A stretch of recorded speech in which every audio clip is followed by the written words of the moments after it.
there's one, you talk about this Zamzam well. So there's one well. Mecca could have supported a few dozen people, maybe 100. It couldn't support a city. And in fact, how is it still around? The thing is, it's supporting more than a city. Yeah. The thing is, the Well of Zamzam is still here today. It's not a thing that we're supporting way more than a city.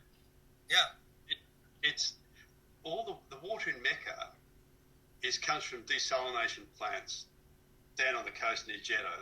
It comes in a big pipe. And in fact, in 800, I think it's 803, there was the wife of one of the caliphs. I think her name was Ayan Zaboy or something like that.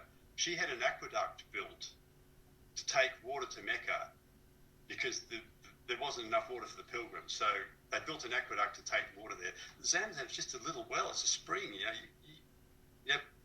People can get a few jars of water out of it, but it's not going to support a big population. No. Look, at the end of the day, remember, Well of Zamzam is sacred. Yeah, first and foremost, the Well of Zamzam is sacred, right? So people pumping water into Mecca from reservoirs doesn't actually show that the well is not capable of supporting it. It just adds on to the fact that the well is sacred. Secondly, the Well of Zamzam pumps out, I think, if I'm not mistaken, I don't want to say the figure, but a hell of a lot of water every single day. And for 1,400 years, okay, has never stopped pumping water out from the ground, right? And it takes more than a couple of jugs. You're talking about every single pilgrim, every single year. That's roughly 2 million people every single year will go to the Well of Zamzam and get a gallon of Zamzam water at a minimum, and that's only because of flight restrictions now, and liquids and stuff. So I remember when I went to Saudi and we got 20 liters, right? We got 4 gallons of Zamzam and we brought it back. This is because obviously this was pre 9/11, but so there you go. So this is the figure, right? 700,000 to 2 million liters per day is pumping out.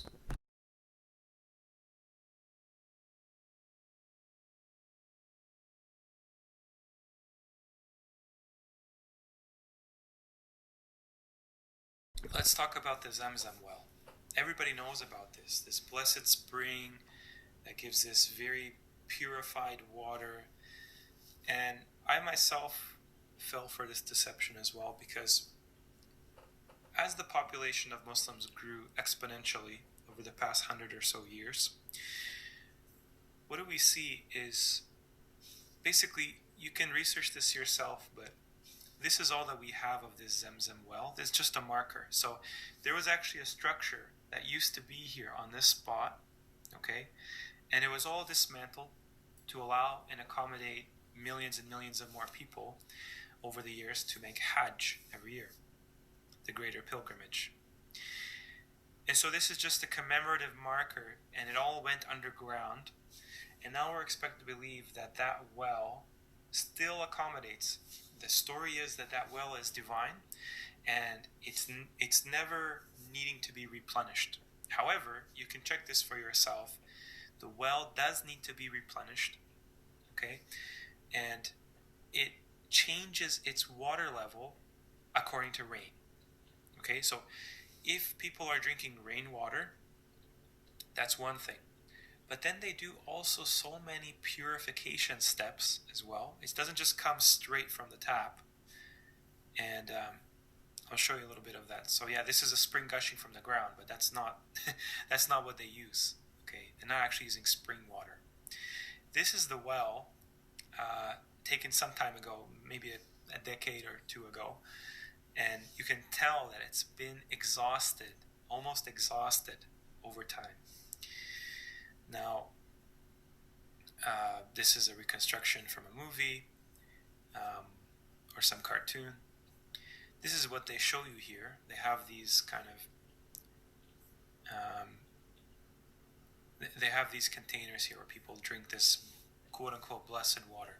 Okay, interesting that they reference this in the Bible, because the Valley of Mecca, they try to They try to conflate Becca and Mecca in the Quran, and you can't do that in Arabic. Becca and Mecca are distinct things in the Arabic language and as well in the Quran. They're described differently. Just watch part 1 of this series and you'll notice that as well. So basically, they have to actually bring up the water through pipes very deep inside. And this is what they used to have here. Okay, this is the old building that they used to have. That was up until 1953. And they would draw it out by a bucket, okay? This is what the old well is in the museum now. And let me show you what they actually use, okay? So the question is, how do they accommodate millions of pilgrims? How do they accommodate all the people that live in Mecca today? Mecca has apparently 2 million people now, okay? Well, it's from desalination plants. You can look it up for yourself. Desalination plants are very numerous in Saudi Arabia and the Arabian Peninsula in general. And these plants are some of the biggest, if not the biggest in the world, for storing treated water. So they take them from the sea. And by the way, the reason it's from the USA, also Spain, and also Canada, is because these companies that built these plants, they actually are from those countries. So imagine this. The Great West is allowing the heartland of Islam, okay, allegedly, to give them all the water for their people, for their infrastructure, and this is why they can pass this off as Zamzam water. Okay, there's no way this well is going to accommodate all those people. Not to mention how many sales of Zamzam water happen around the world. Okay, they're just drinking desalinated, extremely treated water. That's all it is. And it's very sad because, you know, so much superstition is attached to this water, you know, that you can, you know, recite a prayer upon drinking this water and it will be answered by Allah. That doesn't work that way. You can't trick Allah like that, you know. So, you know, not to mention so many other stories. And I'm not against the idea of a spring having healing qualities and being miraculous. That's not the point. The point is, this is not what we see in this place.